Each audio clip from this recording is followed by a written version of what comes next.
Okay, so it's actually a Friday. I took the day off because past few weekends have been really rainy and cold, and this is the first Friday we've had that looks good, and tomorrow and Sunday are supposed to be rainy. So took the day off to install the solar panels and hopefully get it all done today.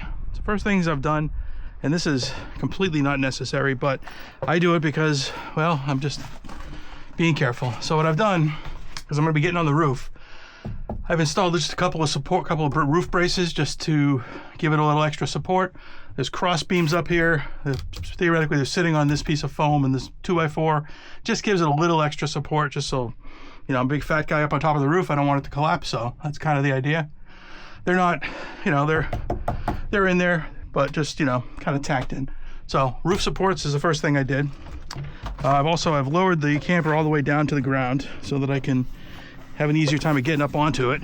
I got some piece of painting staging that I got from Harbor Freight Tools. I took the wheels off. I just have it up on blocks. So, and I got this ladder sort of attached with a bungee cord, so I got a really nice way to get up and down from this. I've got a piece of just pink foam so that this doesn't scratch the paint when I'm working on there. So we get up here, just gonna show you.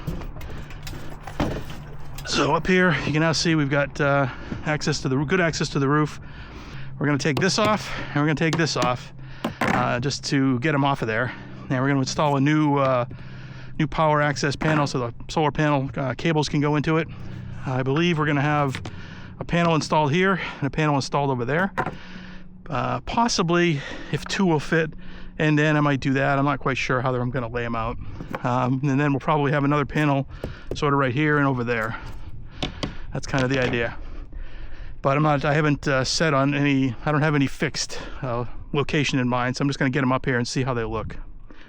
Okay, so we get some, start peeling this stuff off. What I'm using is, I have this little scraper, and I got a plastic scraper, and I got a putty knife, and of course a drill with the screwdriver bit, and we have to, we're gonna unscrew this stuff. We'll start with this one because it's in the way.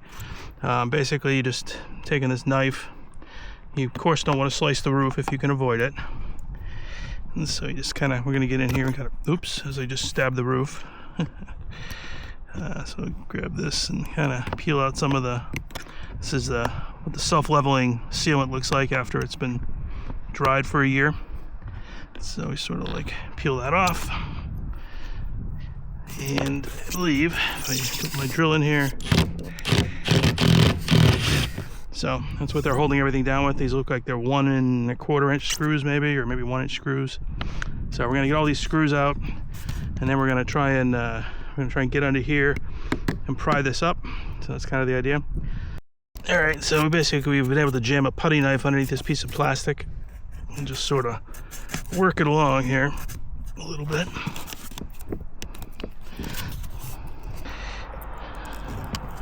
Here we go, and I believe that, so they actually didn't put any, oh no they did, never mind. So you see I actually cut the membrane right there, so beware. So this appears to me to be the Eternabond tape. It's nice. Let's see, I think it's a double-sided Eternabond tape that I used for the solar panels. Good.